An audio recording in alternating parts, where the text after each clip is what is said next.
great. I got to wear a cap so my glasses don't get fogged up, Jada, I know, but it's really good to be out. One of the things that we are going to miss about this facility is, kind of walking out with all the kids and all that on a Saturday. It's kind of cool. It's good for A-Bear to see how many fans really come and support the team. The group itself, the players, they enjoyed today because there was a lot of competition today. So it's really good to be back. You mentioned A-Bear there. What have you early impressions from him? He scored a couple goals. That's why we brought him in. What's your expectations on his role? What he can do for this squad in general in terms of his play profile? That's a little early, but certainly we want to try and get him on the field as much as possible. We do have a very big schedule, lots of games, but I'm not counting out anything. I'm not counting out playing with two forwards. I'm not counting out playing with one and then trading. It's a work in progress. In his game profile, how would you describe him as a forward and what he can provide in that group of forwards? Well, he's a true goal scorer, like Raul, like Freddie. I mean, it doesn't take him many chances to score. I think that's what he's made his name. We were kind of joking the other day that we beat him in Champions League last year, but he gets to go to Morocco, so that was kind of a bonus for him. That's good. But he's a good guy, fits in well with the locker room, very good, so very happy to have him. Brian, in what ways are the ramp up, or is the ramp up different these next 3 weeks than it would be for a normal preseason? Yeah, so I've already talked about with a couple of people about the differences in this preseason and the good job that Sean Muldoon and Adam Sepafani did. Take the internationals out of it, the guys who were in the World Cup. We gave them individual specific programs for them in the off-season to follow because we knew we had a shorter ramp-up. So the physical preparation has so far been very good. The test scores from yesterday were better than what they had last year. The team, the group is fitter than they were last year, coming in last year. And look, it's hard. It's hard, you as an individual going out, running on your own. It's always harder to, maintain some base of fitness. But credit to the guys and credit to Sean and Adam. I think I've seen, a better starting point. Now you gotta fast forward that to real exercises, real drills, real fitness. Obviously injuries, we don't want to push them too hard to push them into injury fatigue, but I think that's been a positive for me, a positive sign of the short ramp.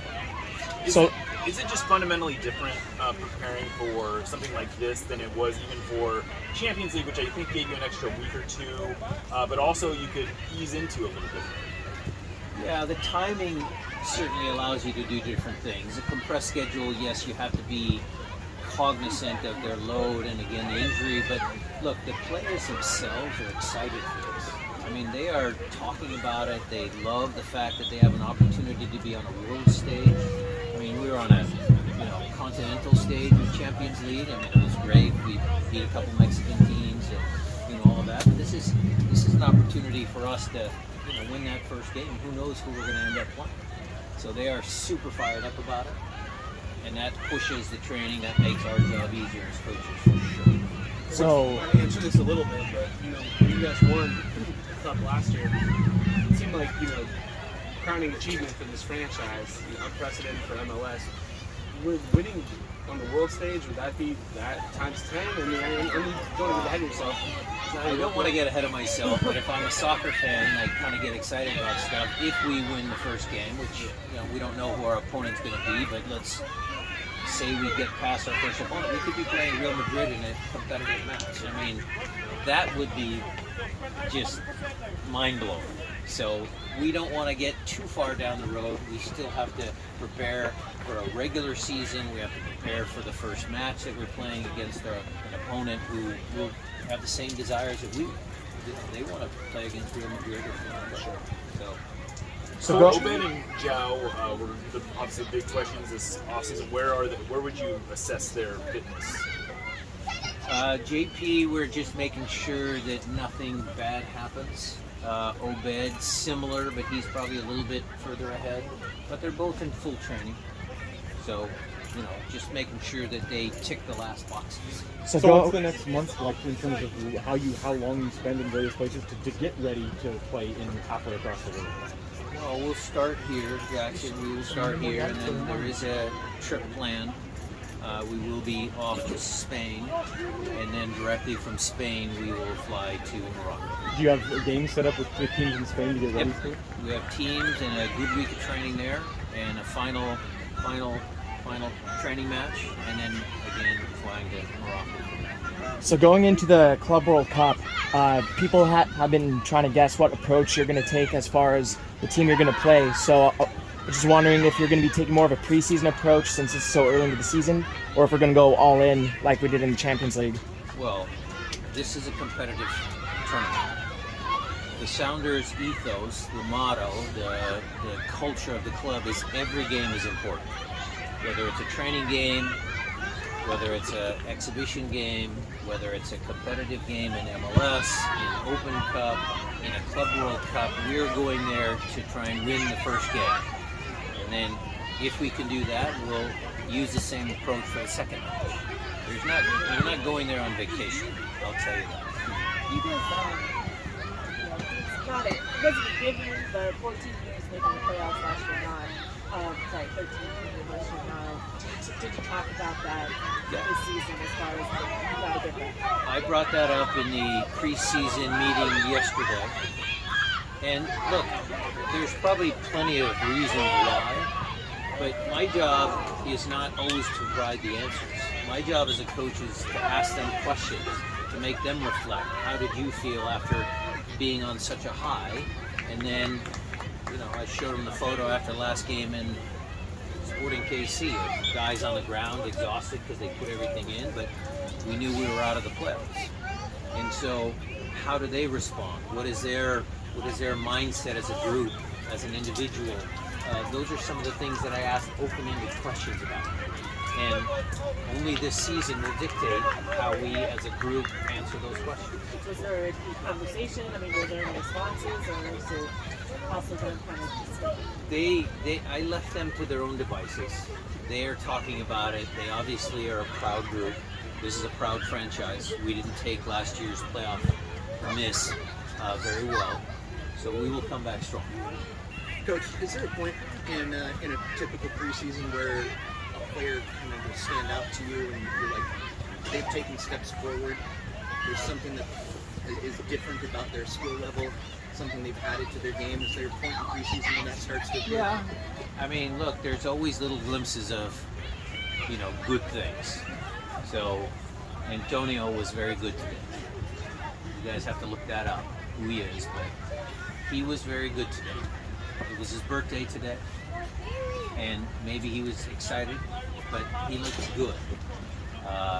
There were other players certainly that performed well, work hard, knew who had a good day because we're working on defending. You saw some of the goals that were scored. I mean, it was a good day all around. But the final tests will be the exhibition matches against real competition, and we'll have to see who really is performing well. You mentioned going from the high to the low. Jordan mentioned something earlier when he was out there. Is there a built-in disadvantage to the regular season to participate in a tournament of this magnitude? I mean, it might be worth it, but it's some of my reasonings for the drop-off is human nature, because people do sometimes get complacent, or maybe those first 3 weeks after we won, we're a little too full of ourselves. I mean, who really knows what went on in every single player's mind? But certainly there is a challenge. Coaches around the world in different sports have always said it's easier to get to the top than stay at the top. That's common sense. And so, yeah, we had a challenge and we didn't meet that challenge. I don't personality-wise or anything like that. Is there anything, a difference? It's always good. It's always good when you have support from the front office. So Craig will be up next. You can ask him the same question. But no, we get along great. He's a Northwest guy. He's humble. So love working with Craig. He's been he's been great to work with. Coach, you got a lot of challenges this year between the World Club Cup and then also the new format of Leagues Cup. How would you describe this year and what it brings? Long, I like it. One word. challenging, opportunistic. A lot of opportunity there. It'll be an opportunity for, look, you know, Nico, a lot of our team and how we play, but we're going to need all of the players to perform at some point in a long season with a bunch of games. So it's opportunity for Danny, for Josh, for Obed, for Ethan, for some of the young guys, for the mid-range guys, you know, the seasoned pros. They help you through those hard times because they've been through it. And then look, in the big games, in the big moments, you need your big stars to perform well. So it's going to take a group effort to manage this season. Shorter preseason, but longer off season than you guys have had. I think ever. How these? Well, maybe not ever because you had the very long off season. How did that change? How did that change the way that you approached it, and you feel? And how do you feel like your players stepped up to that sort of challenge of staying home? Well, I don't know if it was a challenge. Yes, they might have been restless, but a lot of the guys went home, were able to visit family, friends, you know, take some time off to mentally refresh. We talk a lot about the physical pressures of our sport, the physical demands, but it's also the mental side of the game too. Sometimes it's good to be away from things. Sometimes it's good just to shut down. So I'm hoping that they were able to do some of that mental aspect of our sport, of pro sports, and, you know, come back refreshed. Do you think some of them needed it after, it wasn't just last year, but like, you know, 5 years straight? Well, okay, I could say again, the guys that went on international duty, I mean, they were looking forward to the biggest tournament of them all. Hopefully they've got a couple of days to recharge after they came back from the World Cup. The other guys, yeah, there's been a lot of guys that have been going for a long time because we hadn't missed the playoffs. We'd always extend our seasons. So MLS is designed, you know, to take its toll on, it's not designed like that, but it just does take its toll on people physically and mentally. Coach, the players had their off-season plan. What was the coaching staff's off-season plan? Was there a particular thing you wanted you and your partners to focus on? I'll tell you off camera. It involves tequila. Just kidding. Scratch that. Keenly aware of what they've done. We try to give them, you know, an immediate break right after they came back. I mean, knew who went to visit family. Christian got married. Jordan and those guys took some time off. Javi just had a birth of his baby girl, so he's kind of busy.